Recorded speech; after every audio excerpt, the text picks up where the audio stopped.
Here's how I made the knurling tool that you can get off Amazon and eBay real cheap for mini lathes. Work on a Taig, pretty much a micro lathe. This is a 5C Taig lathe. That's a 4mm brass stock. What I did to make this work was, if you notice, I mounted it backwards behind the chuck, behind the bed. So this is backwards. I had to cut off part of this so when I went in, it wouldn't hit the motor.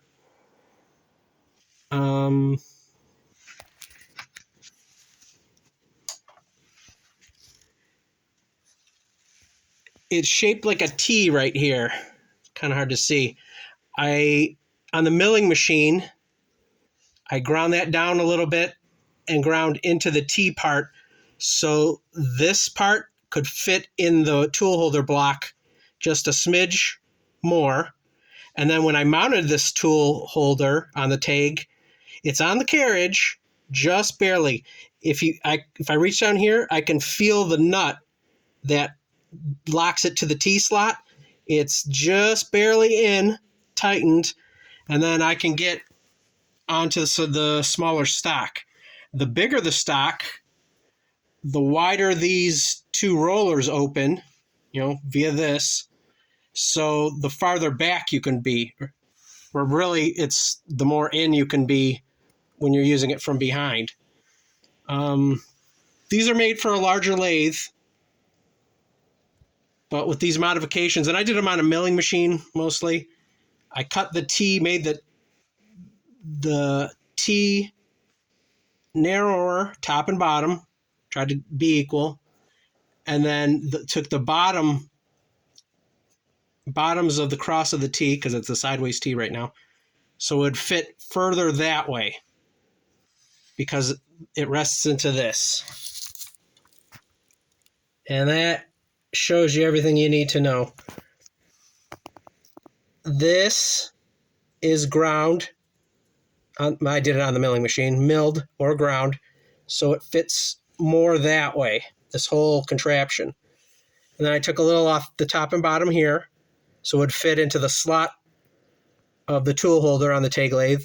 And then I cut this almost in half, so when I went in towards the headstock, this wouldn't smash into the motor, which it was doing, because this is normally way longer. I have it on the center holes here, and that gives you the smaller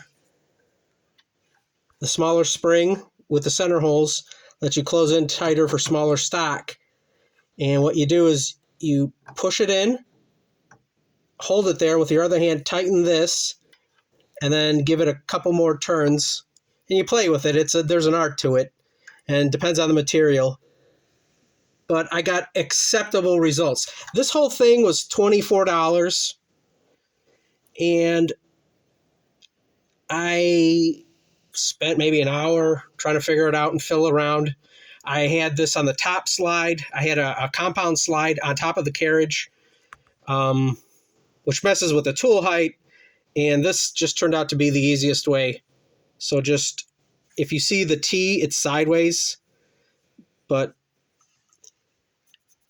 cut that off, grind a little bit on each side, grind the bottom of the T, and that lets you push the tool in that way more. But don't grind too close to that hole, or else obviously it'll break. So you're going that way with it. Okay? And then the whole thing is mounted backwards on the lathe. So you come in from behind, which is fine. I've got cutoff tools from Taig, from the factory, which come in from behind to cut off. And what's nice about this is it's a top and bottom. So no matter which way you orient this, one roller's going one way, the other's going the other way. So no big deal. And I got okay results. For this right here, I turned it on, I tightened it, then I used the little bar that they give you to tighten You put it in the holes here, tighten a little more, turn the machine off, turn the machine on without moving it, okay? And I went deeper and deeper and deeper. Then, and it came out really nice. Then I started going sideways with the carriage, moving it around a little bit. And it gave okay results. What it really needs, the other thing is, each of these arms or fingers are held on with these bolts. They're 10 millimeter bolts with nuts in the back. And that's how you get the left and right play, which isn't good. So tighten these down. You might want to, fill around maybe with some washers. I don't know. Or just really tighten these down. But so you can still barely move them. I cranked on these really hard and I was kind of worried, but they still move this way, up and down, fine. You're just taking the side play out of this. You want the side play out because these were really wobbling side to side. And then when you would go, move in and out, they would throw off the diamond pattern that you're knurling in there. So for just, for $24, it's not bad. It's like a starter pattern you can use.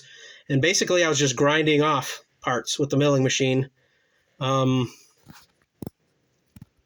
Whatever material this is, it on the belt sander, it sands fine. I took a hacksaw blade and just cut that off real quick because originally it was out to there.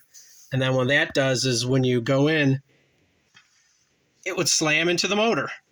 So I just lopped that off.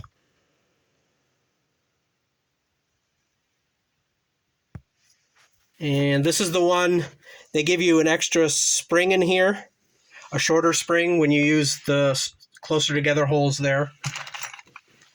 And then the bar is just for the little holes to tighten. And I cranked on it, and it did a nice job.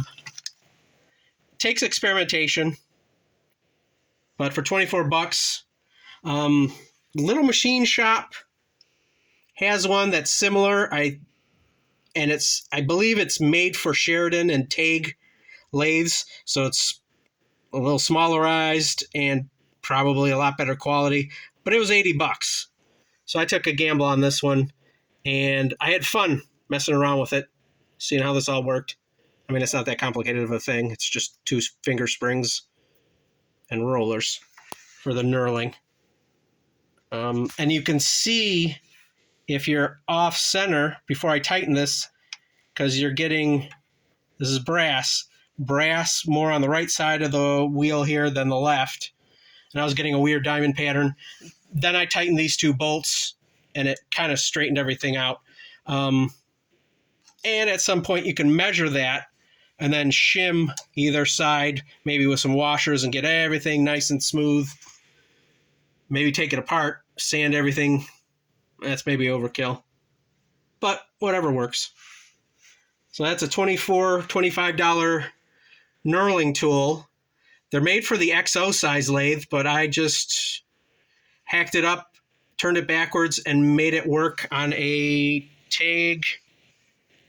This is their Model 2. It's the micro lathe 2.